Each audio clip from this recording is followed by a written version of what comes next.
네, 이어지는 순서에서는 박철희 국립외교원장과 함께 윤석열 대통령의 이번 해외 순방의 성과와 가지 의미를 집중 분석해 보겠습니다.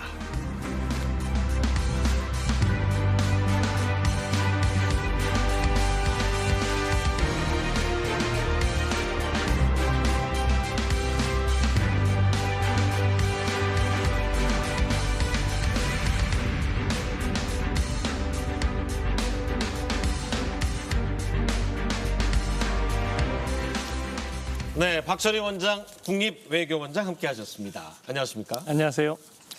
네, 지금 대통령이 상당히 예상 외에 우크라이나를 전격 방문하는 행보를 보였죠. 우리 외교사에서 이제 전시 국가를 방문한 건 처음이고 상당히 의미가 있는 행보라고 보여지는데 우리 외교원장님께서는 아셨어요? 대통령 거기 가시는 줄? 갈 수도 있다라고 생각을 했습니다만 아마 결정은 마지막 순간에 이루어진 걸로 생각하고 있습니다. 네, 외신에서는 우크라이나를 전격 방문할 가능성이 있다라는 얘기는 간혹 나오긴 했었죠. 왜냐하면 그 G7 정상들이 거의 다 갔고요. 지난 3월에는 일본의 기시다 수상도 우크라이나를 방문했고 이번에는 리투아니아에서 나토 정상에게 있고 폴란드를 갔기 때문에 바로 옆에 있는 우크라이나를 한번 충분히 방문할 수 있는 기회였다고 생각합니다. 네, 자, 폴란드 방문에서 우크라이나가 이제 전쟁으로 폐허가 됐는데 우크라이나를 다시 일으켜 세우는 재건 사업에 이 한국과 폴란드가 파트너십을 맺어서 같이 좀 많이 참가하자 이런 논의가 있었죠.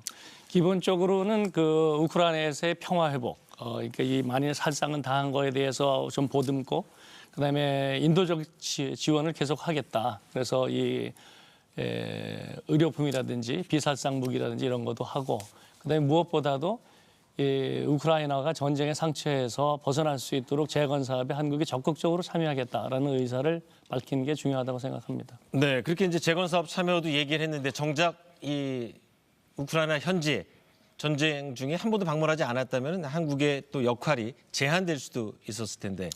그런 의미에서 우크라이나를 전폭적으로 지지하겠다, 지원하겠다라는 의지를 행동으로 보여준 굉장히 정치적인 상징적인 행위라고 생각합니다. 네, 그리고 이제 두 정상이 정상회담을 한 다음에 공동 언론 발표문을 통해서 윤석열 대통령이 한국이 전폭적으로 지원을 더 늘리겠다 이런 얘기도 했는데 그리고 이제 민주화, 평화 이런 이슈에 국제 연대를 만들겠다라고 얘기를 했거든요.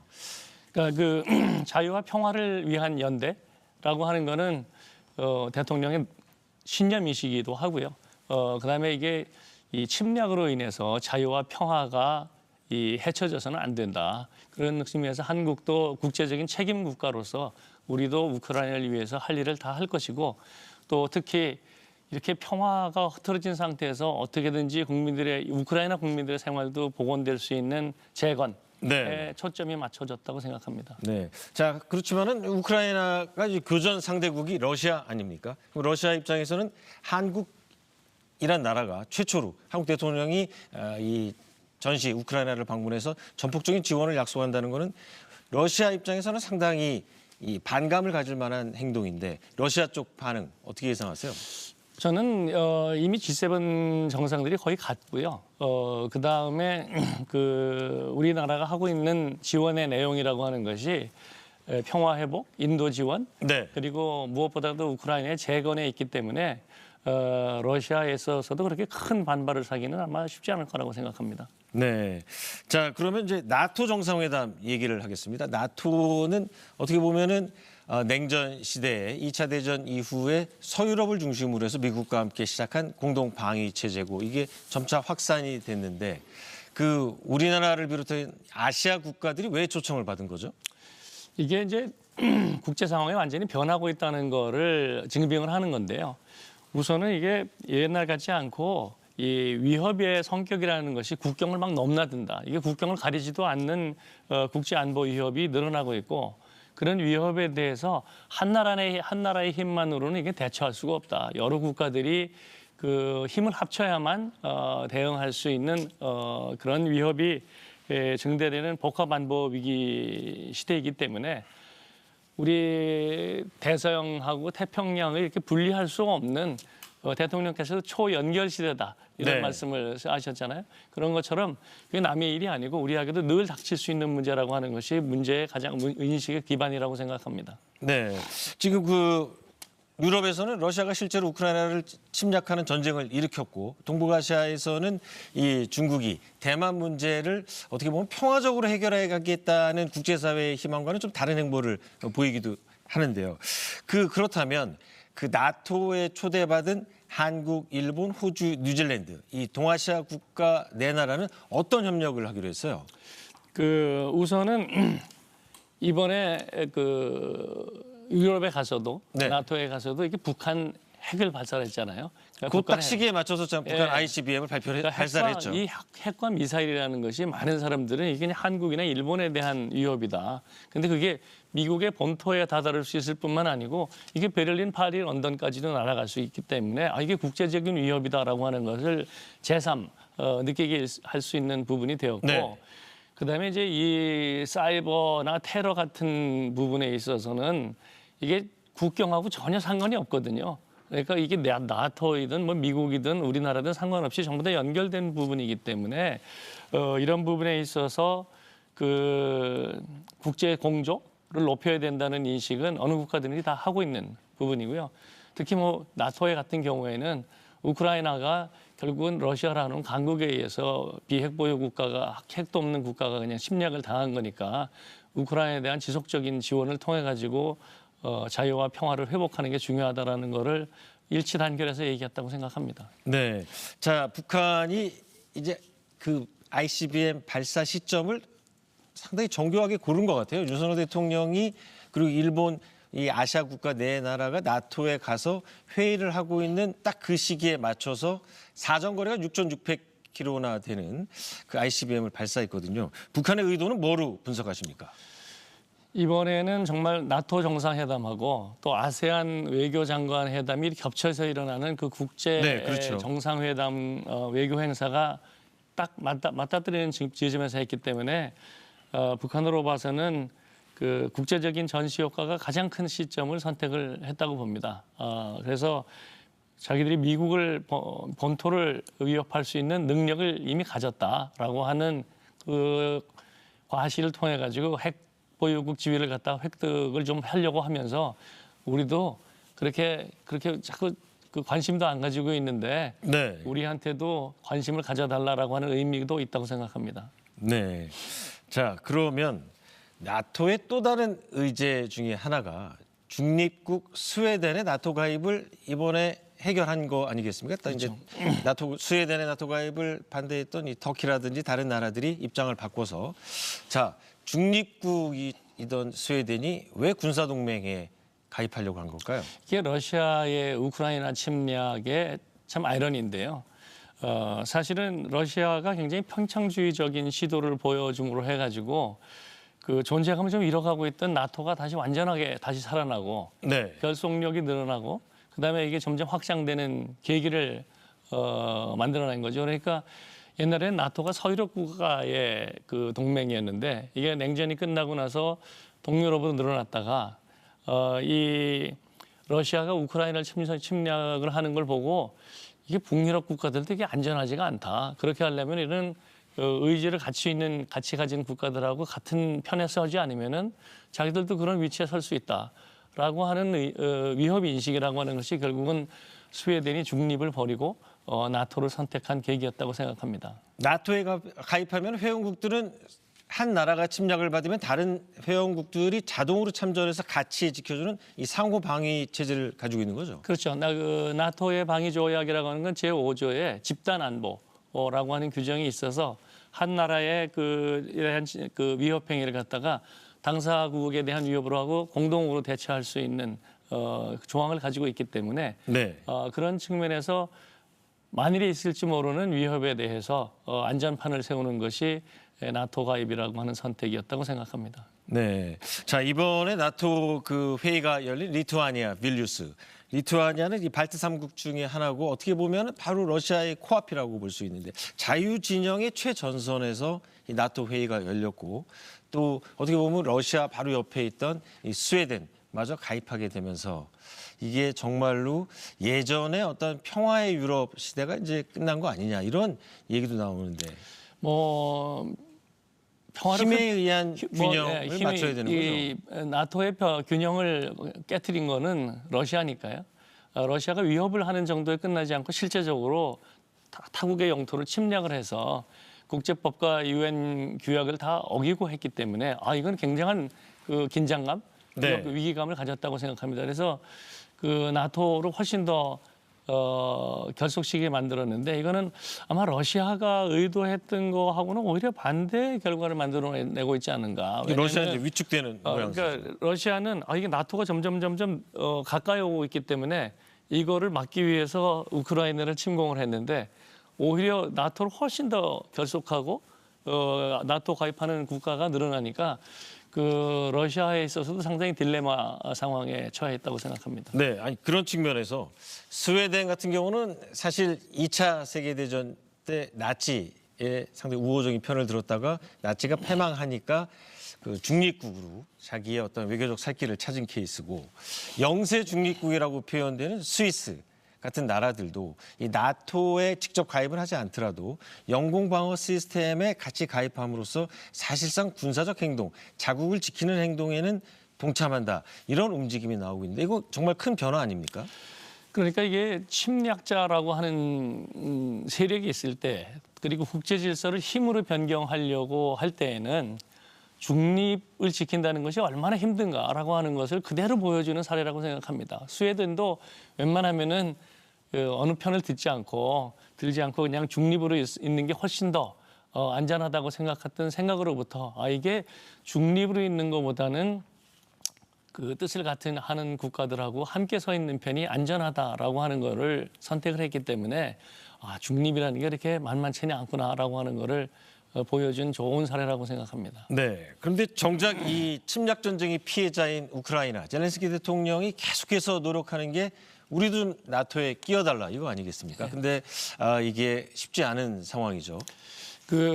사실은 우크라이나도 나토에 가입하고 싶다는 의사를 계속 밝히고 있잖아요. 그런데 나토는 계속 시간 조절을 하고 있는 상태인데 왜 그런가요? 그거는 만약에 우크라이나가 나토에 가입하게 되면 아까 말씀드렸던 그 5조 집단안보 조항으로 인해서 확전이 불가피합니다. 왜냐하면은 당사국이 되면은 다른 나라들도 자동 개입을 해야 되는 상황이 되기 때문에 현재의 상태보다 러시아를 훨씬 더 자국을 해서 확전이 일어나거나 아니면 러시아가 어느 순간에 양보를 하고 싶어도 양보를 하지 못하게 만드는 네. 상황이 만들기 때문에 우크라이나의 나토 가입 자체를 원천적으로 봉쇄하는 건 아니고 이거를 가입 시기를 확정하지 않음으로 해서 여지를 남겨둔 것이라고 생각합니다.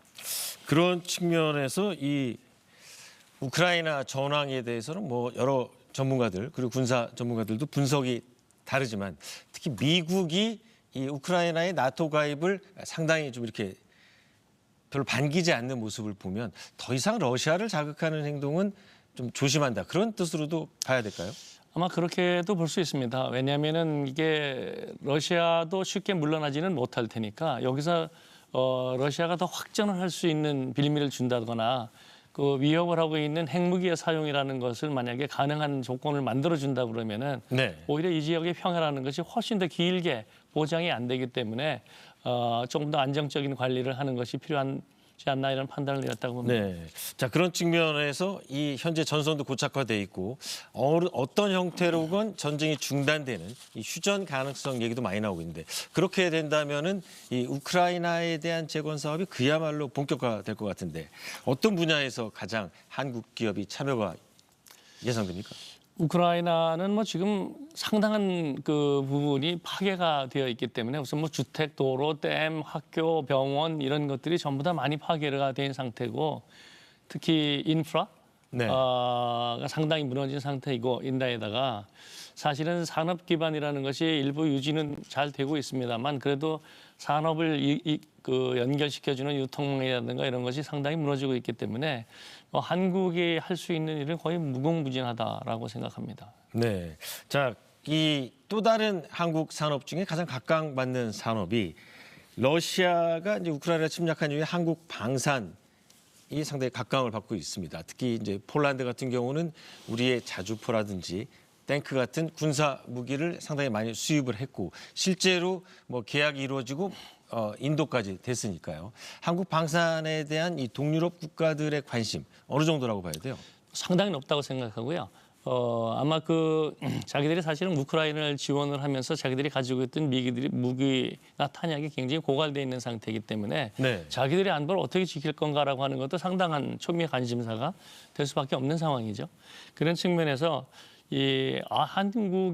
한국의 방산 산업이 상당하구나라고 하는 것을 사실 눈을 떴다고 생각합니다. 그렇기 때문에 작년에 폴란드가 17조 원 정도에 해당하는 계약을 했고요. 그거는 한국의 방산 기술이 비약적으로 도약을 해서 국제적인 경쟁력을 갖추고 있다. 그다음에 그 생산 라인을 봤을 때 다른 나라보다도 훨씬 더 이 적시에 납품을 할 수 있는 능력을 가지고 있는 나라. 다른 나라는 주문해도 몇 달씩 걸리거든요. 근데 우리는 비교적 빠른 시기에 자기들이 필요한 물품을 테일러드 맞춤형으로 전달해 줄 수 있고 또 아마 무시할 수 없는 요소는 우리나라가 가지고 있는 무기 체계가 미국의 무기 체계하고 이 상호 운용성이 있다는 것도 또 무시할 수 없는 요소라고 생각합니다. 그건 왜 그렇습니까? 그러니까 이 우크라이나나 또 동유럽에서 이제 같이 위협에 대응을 했을 때 예를 들면 포탄의 사이즈라든지 이 기술을 하고 있는 정보 시스템이라든지 맞지 않으면은 갖다 놔도 쓸 수가 없거든요. 네. 그런 측면에서는 우리 무기들이 가지고 있는 상호 호환성이라는 게 상당히 높다고 생각합니다. 그러니까 이제 동유럽 국가들 같은 경우에는 구소련 그렇죠. 체제였기 때문에 그 구소련제 무기들로 많이 무장을 하고 있는 상태인데 새롭게 나토에 편입하면서 이제 미국 그리고 서방 진영과 같이 군사 동맹 하에서 같이 훈련을 하고 작전을 하려면 그 미국 시스템에 맞는 이제 무기 체계가 필요한데 그거를 이제 한국 같은 경우는 한국 전쟁 이후에 계속 한미 상호 방위 조약에 의해서 그 군사 시스템을 그리고 방산 시스템을 만들어 왔으니까 한국이 그 동유럽의 무기고를 채우는 가장 적절한 나라가 된다는 거죠. 그렇죠. 그러니까 우리가 방산을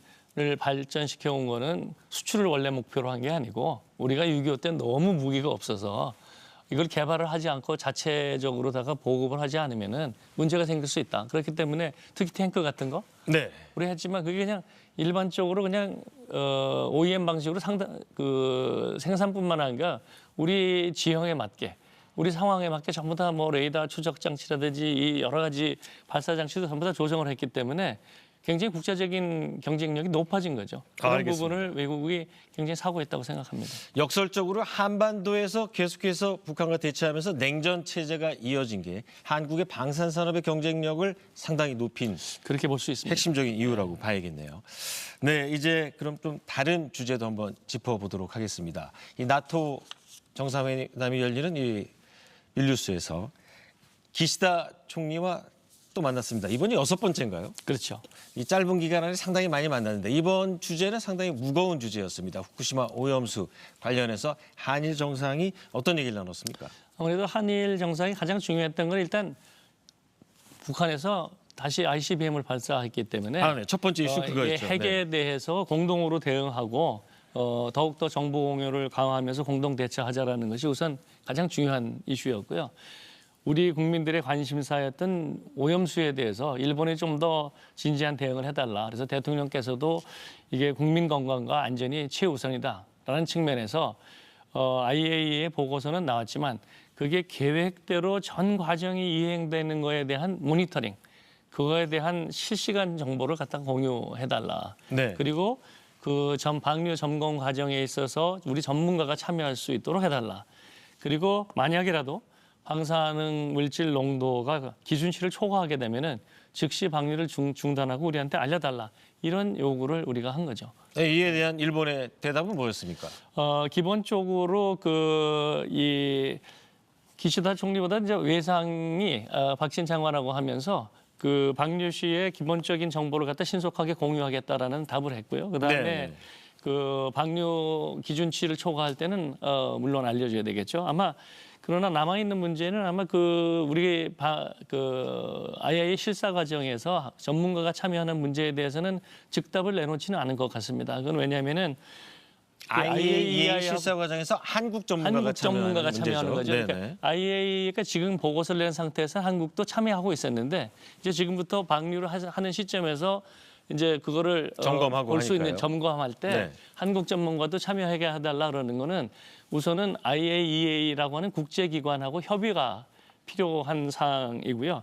아마 제 생각에는 그게 실질적으로 방류가 돼서 현장 사무소 활동이 구체화되면은 그때에 대해서는 아마 협력이라는 것이 좀 더 구체화되지 않을까라고 생각을 하고 아마 그 국제기관으로서 다른 국가하고의 형평성도 좀 따져보지 않을까 그런 생각이 듭니다. 네. 자, 좀 전에 이제 우리 박진 외무장관과 일본 외무장관 얘기하신 그거는 이제 아세안 지역 안보 포럼이라는 또 다른 다자 회의가 열리는 장소인데 그렇죠. 거기에서 이 왕이 중국의 외교 총책임자라고 봐야겠죠. 네. 그 박진 외무장관이 만났는데 네. 한중 간에도 어떤 새로운 관계 설정 및 대화의 물꼬가 이제 시작됐다고 봐야 되나요? 그렇죠. 우리가 이제 한일 관계, 한미일 관계를 전부 다 이제 정상 보고를 한 다음에 사실 올해 상반기에는 한일 한미 관계에 상당히 집중돼 있었죠. 집중됐고 이제 그거는 거의 성공적으로 정상화시켰다. 그리고 상당히 그 업그레이드 됐다라고 하는 것이 있는데 자 한중 관계를 어떻게 재정립할 건가라고 하는 것이 과제였다고 생각을 합니다. 네. 근데 이게 우리도 대화를 하려고 하는 시점에서 안타깝게도 싱하이밍 대사의 배팅 발언이 나오면서 이게 흐트러진 측면이 있거든요. 네. 그렇지만 이게 양국 관계가 안정적으로 관리가 되지 않으면은 서로에게 부담이다라고 하는 측면에서 이번에 전격적으로 박진 장관과 왕이 정치국 국원 사이에 대화가 이루어진 것으로 보면 되겠습니다. 말씀하셨지만 박진 외교부 장관이 어떻게 보면 이 싱하이밍 주한 중국 대사의 행동과 말에 대해서 싱하이밍의 상급자인 왕이한테 항의 표시를 한 걸로 봐야 되는데 이게 어떤 효과를 낼 걸로 보세요? 싱하이밍이 중국 외교부에 허락 안 받고 그런 행동을 했을 리는 없을 텐데요. 없죠. 그렇다고 그러면은 정말 적절하지 않은 외교적 행위라고 생각하고요. 아마 주재국 대사가 특히 중국과 같은 체제 하에서 본국의 외교부하고 전혀 교감이 없는 발언을 했다라고 생각하기는 어렵다고 봅니다. 그렇기 때문에 이번에 발표된 내용을 보면은 건강한 한중 관계를 위해서 세심한 주의와 노력을 기울이자라고 얘기했거든요. 네. 그러니까 이게 문제가 있지만 이렇게 더 나빠지지 않도록 좀 서로 배려하고 서로 세심하게 신경을 써가면서 앞으로 관계를 이어가자라고 하는 부분이 있기 때문에 양국 관계를 안정적으로 관리해야 되겠다라는 점에서는 일치했다고 봅니다. 그리고 그런 거를 할 수 있는 하나의 계기로서 이제 우리가 이게 코로나19로 그래서 4년 동안 한중일 정상회담이 안 열렸거든요. 이제 우리가 이제 주최할 수 있는 건데 적극적으로 이번에 얘기해서 이제 우리가 주최하는 그렇죠. 국가니까. 예. 네. 그래서 이번 계기로 해서 한중일 협의체를 활성화해서 이게 우리 한중일 간의 평화 안정을 담보할 수 있는 기제를 다시 회복시켜 나가자. 또 그런 거를 위해서 고위급 대화를 갖다 계속 이어나가자라고 네. 하는 측면에서 합의를 봤기 때문에 상당히 불안해하는 분들도 많이 계셨는데 저는 한중 관계도 안정적인 관리 단계에 접어들었다라고 생각합니다. 네, 윤석열 정부의 외교 실력 사실 이 일본, 미국과의 관계에도 중요하지만 중국과 관계를 앞으로 올 하반기에 어떻게 풀어내느냐, 어떻게 뚫어내느냐가 진짜 실력을 평가받을 수 있는 계기라고 보는데 왕이가 이런 말을 했습니다. 아시아 국가들끼리 좀 뭉치자. 자, 이건 어떻게 보면은 우리에게 손을 내미는 제스처라고 봐도 될까요? 두 가지 의미가 같이 있다고 봅니다. 중국도 이 아시아의 국가의 일원인 일본하고 한국하고의 관계가 굉장히 긴장이 팽팽한 관계에 끌고 가면 자기들한테도 굉장히 부담이거든요. 네. 그런데 그와 동시에 한국도 이 미국하고 일본 쪽에 너무 쓰는 것 같으니까 조금 너무 깊이 들어가지 말라라고 하는 부탁을 하고 있는 거라고 보는데요.